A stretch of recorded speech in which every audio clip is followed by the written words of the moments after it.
네, 최태원 SK 회장과 노소영 아트센터 나비관장, 재벌과 아들과 대통령 딸의 만남으로 세계의 결혼이라 불리며 세간의 주목을 받았었죠. 하지만 최태원 회장의 혼외자 고백과 노소영 관장의 이혼 거부로 세기의 이혼 소송이 될 것이라는 이야기가 나오고 있습니다. 김성수 시사문화평론가, 이인철 이혼 전문 변호사와 함께 자세한 얘기 나눠보도록 하겠습니다. 어서 오십시오. 안녕하세요. 네. 자, 어제 이제 최태원 회장이 한 일간지에 편지를 보내서 혼외자 고백을 했습니다. 왜 지금 이 시점에 이런 식으로 고백을 했는지가 궁금한데요. 어떻게 보시나요? 사실은 이혼 소송을 위한 전초전이다라는 생각이 듭니다. 네. 기본적으로 이혼을 하려고 마음을 먹을 때 먼저 협의를 시도를 많이 하죠. 그런데 네. 그런 협의가 제대로 이루어지지 않았을 때 결과적으로 그 문제를 대외적으로 알려서 네. 이슈화하는 것이 오히려 이제 여러모로 유리한 그런 그 사람들이 있습니다. 특히 이렇게 일정한 사람들의 시선에 자주 노출되는 그런 네. 공적인 어떤 책임들을 갖고 있거나 뭐 이런 남들이 봤을 때 공적인 위치에 있다고 하는 그런 분들 같은 경우는 이혼을 기정사실화하는 것이 오히려 소송이라든가 이런 부분에서 도움이 될 수가 있다고 보기 때문에 네. 오히려 이것을 언론에 노출을 한 것이 아니냐 이렇게 생각을 하고 있는데요. 네. 지금 진행되고 있는 모습들을 보면 실제로 그 노소영 관장은 자기는 이혼을 하지 않겠다라고 밝히고 있는 걸 봐서 협의가 원만하지 않았다라고 하는 걸 추측할 수가 있게 되잖아요. 그런 네. 측면에서 그런 그 저간의 사정들이 깔려 있지 않나 생각이 됩니다. 네. 자, 최태원 회장의 마음의 위로가 됐다던 이 내연녀 A 씨가 누구인가? 여기에 네. 대해서도 지금 추측이 계속 이어져 오고 있는데 네. 좀 골격이 잡히고 있나요? SNS에 어저께 사진이 다 돌았고요. 많은 분들이 네. 보셨을 거라고 보는데 그게 만약에 사실이라고 한다면 40대 이혼녀고요. 네. 미모의 여성이고 미국에서 2008년에 이제 이혼을 했습니다. 이혼하고 한국에서도 대학을 다녔고요. 또 최 회장 항소심 때도 이제 법정에서 출석을 해서 많은 기자들에게 목격이 되기도 했었죠. 네. 자, 이런 상황에서 지금 앞서서 말씀하신 것처럼 노소영 관장은 이혼을 거부하겠다, 가정을 계속 지키겠다 이런 입장을 밝히고 있는데 혼외 자식을 본인이 키우겠다라고까지 했다고 해요. 왜 이렇게까지 하는 걸까요? 뭐 기본적으로 이제 노소영 관장이 그 겉으로 내세우고 있는 그런 얘기는 정리해 보면 이렇습니다. 그러니까 지금 현재 가족의 어떤 파탄이 이루어지게끔 할 때 네. 나한테 책임이 있다 이렇게 얘기를 하면서 가장 고통을 받았을 것은 남편일 것이다 이런 얘기들을 했잖아요. 그러면서 네. 자기가 갖고 있는 그런 책임들을 충분히 지기 위해서라도 그 혼외자까지도 포함하는 이런 그 선택을 하겠다라는 얘기고 네. 두 번째로 가정을 지키고 싶다라고 하는 거예요. 뭐 자식들이 다 크긴 했지만 막내가 이제 20살이지 않습니까? 네. 근데 조금 더 기틀을 잡을 때까지 뭐 구체적으로 하면 다 이렇게 결혼을 시키고 다 분가를 할 때까지 네. 최소한 그런 책임들은 다 하고 싶다라고 하는 그런 얘기고 네. 그리고 이런 얘기들의 또 근저에 또 어떤 생각들이 있을까는 추측을 해볼 수밖에 없는 것 같아요. 네. 근데 뭐 신앙인으로서 이런 어떻게 보면 선한 얘기들을 하는 것 이면에 또 지금 현재 SK 그룹의 지분을 보면은 네. 노소영 관장은 너무나 턱없이 적은 지분을 갖고 있거든요. 그러면 이런 것들이 나중에 혹시 소송이나 이런 것으로 갔을 때 재산 분배에 있어서 충분한 어떤 대접들을 받기 어렵기 때문에 네. 일단은 이혼을 거부하고 있는 건 아닌가 하는 그런 추측들도 해볼 수 있다고 생각을 합니다. 네. 보통 그 부부간에 이혼을 할 때 합의를 하지 못하면 소송을 하게 되는데 최태원 회장이 이혼 청구 소송을 한다. 그렇게 되면 이게 받아들여질 수는 있는 겁니까? 쉽지 않을 것으로 보입니다. 네.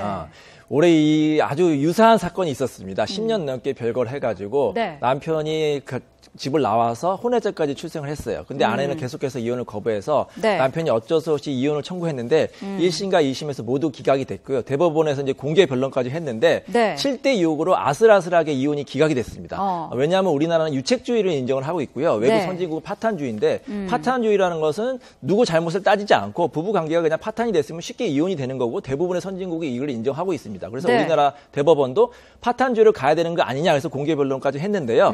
7대 6으로 아슬아슬하게 아직까지는 파탄주의가 유책주의를 인정했습니다. 네. 그래서 유책주의라는 것은 뭐냐면은 상대방이 이혼을 당할 만한 어떤 잘못이 있어야 되고요. 네. 잘못이 있는 책임이 있는 배우자, 예를 들어서 바람을 피웠다든지 폭행이 있는 배우자 같은 경우에 이혼을 청구해도 이혼이 기각되는 그런 주의를 말합니다. 그런데 이 파탄주의가 받아들여진 경우도 있지 않았습니까? 있었죠. 왜냐하면 파탄주의가 세계적인 추세이기 때문에 네. 우리 법원에서도 예외를 좀 넓게 인정하고 있습니다. 그래서 예전부터는 이제 오기나 보법적 감정에 의해서 이혼의 의사가 있는데도 불구하고 거부할 경우 인정을 했고요. 네. 최근 대법원 판결의 이유를 보면은 상대방에 대한 배려 의무가 충분하거나 아니면 별고 기간이 지나치게 길거나 아니면 축출 이혼의 우려가 없는 경우에는 예외적으로 유책 배우자 하더라도 이혼을 인정한다고는 판시를 했습니다. 네. 자, 최 회장도 이런 경우 파탄주의가 인정됐던 경우를 알고 있을 텐데 이런 거를 좀 염두에 두고 이혼을 선언한 건 아니냐 이런 얘기도 나오고 있거든요. 편집 글을 보면은 그게 다 느껴지죠. 네. 일단 우리 가정은 이미 깨졌다라고 하는 걸 전제로 하고 오랜 기간 동안 별거를 했다라고 하는 것을 밝히고 있고 네. 이미 혼외에 자녀가 있다라고 하는 것을 밝히고 있습니다. 이렇게 되면은 이미 가정은 파탄 났다고 어디에서든 인정을 할 거예요. 법원에서도 분명히 가정이 파탄 났다는 것을 부인하기는 어려울 겁니다. 네. 근데 문제는 그러면 책임이 이렇게 있는 그 사람이 그리고 상대적으로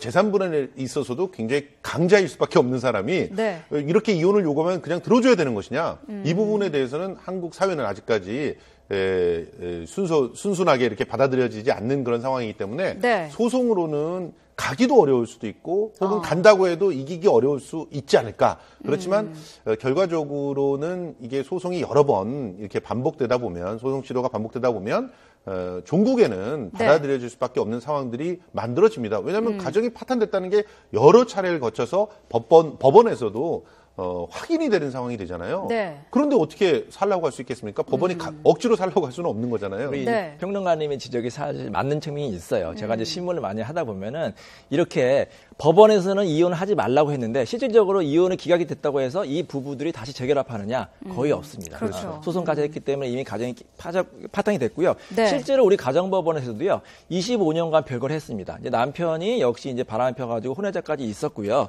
아내가 계속해서 거부했는데 이 경우에는 예외적으로 이혼을 인정해줬습니다. 왜냐하면은 아내가 겉으로는 이혼을 거부한다고 하면서 실질적으로 노력을 안 했다는 거예요. 그러니까 겉으로만 이혼 안 했다고 하지 진심은 이혼의 생각도 있었다. 그리고 이 가정은 도저히 재결합의 가능성이 없다고 해서 이혼을 인정한 그런 하구심 법원 판례도 꽤 있거든요. 네. 그래서 우리 평론가님 지적대로 이미 가정은 깨졌기 때문에 물론 잘못한 사람이 사과는 해야겠죠. 사과는 하고 충분한 위자료와 재산분할 지급한 후에 이혼을 하는 것이 어떠냐 이런 지적도 충분히 한번 설득력이 있고요.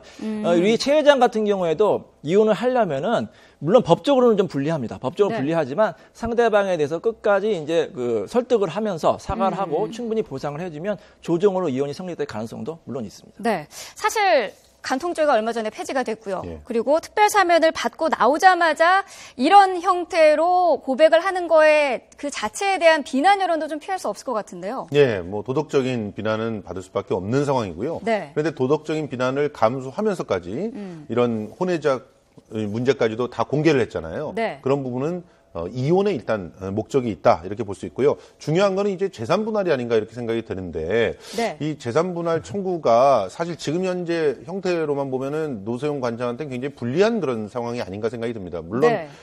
일각에서는 일부 언론에서 재계 순위가 10위권 밖에 있다가 3위로 뛰어오르고 노소영 관장 때문에 많은 도움을 받았다. 심지어는 뭐 노태우 대통령으로부터 뭔가 그 혜택들을 입은 게 아니냐 이런 식의 분석들도 있지만 네. 그거를 어떻게 법적으로 증명을 해내겠습니까? 증명하기 굉장히 어렵기 때문에 네. 지금 현재 판단할 수 있는 것은 지금 이 지난 시간 동안에 성실하게 아내로서 자기 역할을 했다는 점 그리고 그 이후에 불안한 그런 재산들에 대한 분할 이런 부분만 청구할 수 있기 때문에 그런 부분에서는 쉽게 그렇죠. 납득할 만한 그런 재산 분할 청구가 되게 어렵죠. 예, 이제 지적하신 네. 게 이제 일리가 있는데 또 노소영 관장에게 유리한 측면이 있습니다. 왜냐하면 이 재산 분할이라는 것은 혼인 중에 만든 재산에 대해서도 그 재산 분할이 가능하지만 혼인 중에 관리가 되거나 증가한 재산에 대해서 재산 분할이 가능하거든요. 예를 들어서 아파트가 혼인 전에 남편이 가져올 때는 3억이었는데 결혼 생활 20년 동안에 10억이 됐다. 네. 7억 원이 증가했잖아요. 그 부분 네. 재산 분할 청구할 수가 있습니다. 이 SK 그룹 같은 경우에는 결혼할 당시 재계 순위가 10위였는데요. 네. 지금은 거의 3위, 4위권이거든요. 그러니까 네. 결혼 생활 중에 그만큼 재산이 증가가 되는 겁니다. 그래서 노소영 관장이 적극적으로 재산 분할의 기여도를 입증하지 않아도 이것만 가지고도 충분히 재산 분할의 기여도를 인정할 여지가 있습니다. 네, 알겠습니다. 네, 다음 소재 한번 보도록 하겠습니다.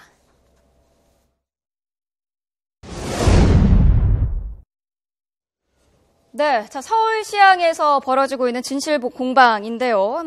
그 정명훈 감독이 결국 사퇴를 택했습니다. 네. 예정된 수순이라고 봐야겠죠? 그럼요. 실제로 지금 박현정 씨를 고소하는 그런 사건에서부터, 그러니까 네. 박현정은 전 시향 대표였고요. 성추행 의혹과 또 막말 폭언, 그리고 직원들에 대한 비인격적인 대우, 이런 것들이 범죄적이다라고 해가지고 고소가 됐는데 네. 그 수사가 반전이 이루어져서 네. 오히려 박현정 대표를 쫓아내기 위해서 정명훈 예술감독의 부인과 직원들이 짬짬이를 했다, 이런 정황이 드러나게 된 것이거든요. 네. 이렇게 되면은 당연히 아내가 어떤 형태로든 조사를 받아야 되는 그런 상황이 전개가 되는 것이죠. 네. 그리고 이런 식으로 의혹을 받고 있는 상태에서 서울시향 이사회가 무리해서 바로 재계약에 들어갈 수가 없는 상황입니다. 그렇다고 네. 한다면 사퇴를 선택함으로써 명예도 지키고, 그리고 실제로는 그 부인이 되는 분이 프랑스 국적을 갖고 있어요. 네. 그럼 우리나라에 들어올 필요가 없는 거죠. 그러면 외부에 나가게 되면은 자신의 어떤 그 억울함을 계속적으로 호소를 하면서 네. 조사는 받지 않을 수 있는 그런 방법을 선택할 수가 있지 않습니까? 네. 그런 측면에서 굳이 이제 돈 문제가 아니라면은 굳이 한국에 머물 필요가 없고 계약을 할 이유가 없는 그런 상황이 되는 것이죠. 네. 지금 정 감독도 단원들에게 보낸 편지뿐만 아니라 송년회에서도 억울함을 토로했다고 합니다. 결국 진실은 밝혀질 것이다, 이렇게 다시 한번 얘기를 했다고 하는데 지금 수사 상황은 어떻게 진행되고 있나요? 자, 수사 상황은 좀 정 감독 가족에게 불리하게 작용하고 있습니다. 네. 왜냐하면은 작년만 해도 박현정 감독이 뭐 성추행했다 이렇게 했는데 그게 다 무혐의로 나왔거든요. 네. 그리고 오히려 이 직원들과 정 감독 부인이 그거를 사주했다, 명예훼손으로 지금 입건이 됐고 있기 때문에 지금 수사 상황으로는 정 감독과 정 감독 부인이 상당히 불리하다고 볼 수가 있는 거죠. 네. 자, 정명훈 씨 측 변호사 얘기로는 그 부인의 입건되고 그리고 그 직원들이 박 전 대표 고소 사건에 대해서 무혐의로 지금 얘기가 나온 것이 이꼬르 부인이 허위 사실을 조작해서 직원들이 유포하도록 시켰다, 이것이 성립되는 것은 아니다라고 주장을 하고 있거든요. 물론 그렇죠. 아직 그렇죠. 경찰 수사 단계이기 때문에 네. 최종적인 판단은 법원에 일단 판결을 받아서 진실관계가 이제 가려질 것으로 보입니다. 네. 그런데 자. 실제로 그 정황이 굉장히 불리합니다. 지금 보면은요, 처음에 성추행을 했다라고 그 주장을 했던 분 있지 않습니까? 네. 이분이 성추행 당하는 걸 목격한 사람이 아무도 없어요. 그런데 직원들만 얘기하고 있는데 직원들끼리는 말이 엇갈립니다. 심지어는 이 성추행을 당했던 사람이 네. 증인을 이렇게 어떻게 보면 매수까지는 아니더라도 하여튼 증인을 만들려고 했던 그런 정황들이 또 보이고 있는 상황입니다. 네. 게다가 그 예술 감독의 부인이 단톡방을 직원들하고 만들어요. 굉장히 비정상적인 것이죠. 어떻게 공적인 기관에서 예술 감독의 부인이라는 이름으로 직원들과 이런, 물론 그 뭐 일상적으로 서로 안부를 묻기 위해서 이런 메신저 방을 갖다 열 수는 있겠지만 네. 그 안에서 심지어는 보고라는 말까지 오고 가면서 정황들이 이렇게 다 속속들이 예술 감독의 부인한테까지 가는 것들이 다 밝혀져 있는 그런 상황이라고 한다면 네. 다른 걸 다 떠나서 이미 예술 감독으로서의 정명훈 그 감독이 충분히 가족들 관리는 제대로 하지 못했다. 네. 그러니까 공과사를 제대로 구분하지 못했다는 부분들에 대한 것은 인정을 해야 될 것 같고요. 네. 그 외에도 그러면 이제 그 대표를 갖다가 이런 그 모함을 하기 위한 그런 구체적인 그런 사주까지 했느냐 마느냐가 이게 쟁점이라고 볼 수 있는데 그런 것까지 했다면 분명히 형사적으로도 책임을 져야 되는 그런 상황이 벌어지기 때문에 네. 이 부분을 그냥 단지 그냥 변호사들의 그런 말로 덮어버릴 수 있는 상황들은 아닌 것 같습니다. 네. 박현정 전 대표도 이번 정 감독의 사퇴에 대해서 동정 여론을 얻기 위한 연기다, 이렇게 지금 비판을 하고 있는데 앞으로 결국에는 가해자와 피해자가 뒤바뀌게 되진 않을까라는 지금 얘기도 많이 나오고 있습니다. 어떻게 예상하시나요? 그러니까 우리가 이제 박현정 대표가 작년에 성추행이 있을 때 많은 비난 여론이 있었는데 네. 이 사건을 보면서 교훈을 얻어야 될 거면 쉽게 속단하면 안 되겠다. 그렇죠. 우리 다 무죄 추정의 원칙이 있거든요. 그래서 네. 대법원에 확정 판결 날 때까지 함부로 그 사람 속단하면 안 되고요. 우리 평론가님과 아까 대기실에서 얘기했지만 사실 더 중요한 건 뭐냐면 우리 서울 시민들의 세금이 과연 이렇게 써야 되느냐. 그렇죠. 네. 이 정 감독이 정말 고액의 그런 연봉을 또 받고 여러 가지 또 비용에 대해서 말이 많았잖아요. 네. 그러니까 실력 있는 사람 많거든요. 실력 있는 사람 많고 우리 서울 시민의 세금을 아껴가지고 그런 걸 좀 알뜰하게 썼으면 좋겠습니다. 네. 자, 그리고 그 진실 여부, 그거 자체로 떠나서 어쨌든 이런 논란이 생긴 거에 대해서 정 감독이 사과 한마디 해야 되는 거 아니냐, 이런 여론도 있습니다. 저는 개인적으로는 당연히 그래야 된다고 생각합니다. 정명훈 감독은 여태껏 벌어진 온갖 구설수에 대해서 단 한 번도 사과를 하지 않았습니다. 네. 근데 사과를 할 수밖에 없는 상황들이 그 감사나 이런 걸 통해서 밝혀졌는데도 사과를 하지 않았어요. 가령 이런 거죠. 네. 자기가 집을 고치는 그런 기간 동안에 특급 호텔에 스위트룸을 쓰게 되고 그 비용을 시향 측에서 물게 했습니다. 나중에 돈을 돌려줬으니까 문제가 없다? 그 공사를 갖다 구분하지 못한 것이죠. 네. 그리고 자기 아들이 있는 지휘자료에 있는 오케스트라에 서울시향의 악기를 무단 반출해서 빌려주기까지 했습니다. 대여로 받았다고 하는데 대여로 받았다고 끝나는 게 아니죠. 이거 다 세금으로 관리되고 있는 그런 것들 아니겠습니까? 그러면 당연히 이런 부분들에 대해서는 내가 충분히 그 관행들을 제대로 알지 못했다든지 이렇게 운영하는 해도 되는 줄 알았다든지 이런 식의 해명이라든가 사과를 분명히 했어야 되는 건데 전혀 하지 않았어요. 그리고 지금까지도 그런 부분에 대한 사과는 없이 1년간 모욕을 너무 많이 당했다. 한 사람의 거짓말 때문에 업적이 무색해지는 것 같아서 가슴 아프다 이렇게 얘기했었는데 네. 사실 이 논란 때문에 서울 시민도 그동안 굉장히 많은 모욕감을 느꼈고 그렇죠. 그리고 불편함을 느꼈습니다. 우리가 자랑스러워야 할 시향 그리고 시향이 이룩한 업적들에 대해서 의심하는 사람들은 없어요. 그런데 공사를 구분하지 못함으로 인해서 서울 시민들의 많은 그런 상처를 줬던 것도 사실이기 때문에 네. 그런 부분에 대해서는 충분히 그 공인으로서의 자기 책무를 다했어야 되는 것이라고 보고요. 네. 그리고 또 이후에 이제 시향의 그 어떤 그 발전들과 또 이런 부분들에 대해서도 지금 아주 무책임하게 사퇴를 하는 거 아니겠습니까? 네. 예약되어 있었던 그런 지휘 일정들을 전부 그냥 거부해버리는 거예요. 네. 그것도 편지 하나로 딱 거부해버리는 것인데 적절한 공인의 태도라고는 보기 굉장히 어렵습니다. 그 말씀하신 예약된 공연의 그 취소라든지 이런 부분은 어떻게 법적으로 제재는 안 되는 건가요? 만약에 그 예약으로 서울시장이 어떤 손해를 입었으면 사실 손해배상 책임도 문제가 될 소지가 있는 거죠. 그렇죠. 그렇기 네. 때문에 조금 안타까운 것은 뭐냐면 충분히 자신의 일정을 다 소화한 후에 그리고 사퇴하는 게 정도가 아니었나 생각이 듭니다. 네. 자, 수사 상황도 계속 짚어봐야 할 것 같은데 그 정명훈 감독 개인뿐만 아니라 서울시향의 명예까지 실추가 되는 부분이 있어서 지금 굉장히 논란이 되고 있습니다. 앞서서 이 그 정 감독의 부인 프랑스 국적을 소유하고 있다고 하셨는데 어떤 인물인지 설명을 좀 해주시죠. 이분은 이제 정확히 말하면 그 정 감독의 누나 정명화 씨의 네. 친우입니다.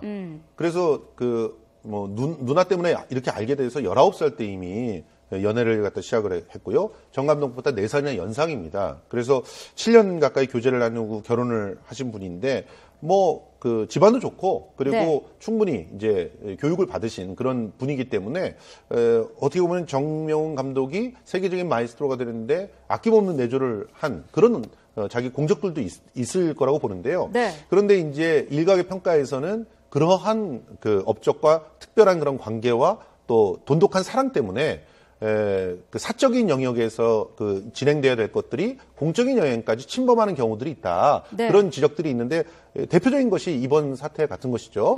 이제 시향의 직원들이 어떤 비인격적인 대우를 받고 있다. 네. 그렇다고 해서 직원들을 직접적으로 컨트롤을 해가면서까지 그것도 공적으로는 아무런 지위가 없는 분이잖아요. 근데 네. 컨트롤을 해가면서까지 어떤 그 지시를 하고 어떻게 하라고 조언을 했다? 이거는 굉장히 부적절한 것이죠. 그런 네. 측면에서 정명훈 예술감독이 이 부분에 대해서는 충분히 그 사과나 해명들이 있어야 되지 않을까 하는 생각들이 있습니다. 네. 그리고 이제 더욱더 저희는 그 안타까운 것은 시향의 앞으로의 발전과 또 시향의 역할에 대한 그런 고민들이 필요한 시점이라는 것인데 지금 현재 갑작스럽게 이렇게 그만뒀기 때문에 시향에서 대체할 만한 그런 정명훈 그 예술감독 급의 지휘자를 찾는 게 굉장히 어려워졌어요. 네. 그래서 당분간은 시향은 피해를 입을 수밖에 없는 그런 상황인데요. 저는 이번 기회에 아예 서울시가 좀 더 적극적으로 좀 장기적인 목표를 가지고 시향의 체질 개선을 위해서 노력을 했으면 좋겠고요. 그런 측면에서 네. 충분히 준비만 한다면 정명훈 예술감독의 버금가는 그런 또 젊은 차세대 지휘자들도 발굴해낼 수 있다고 생각하고 그런 부분의 노력들을 좀 기대해 보겠습니다. 네, 알겠습니다. 자, 오늘 두 분 말씀을 여기까지 듣도록 하겠습니다. 말씀 감사합니다. 고맙습니다.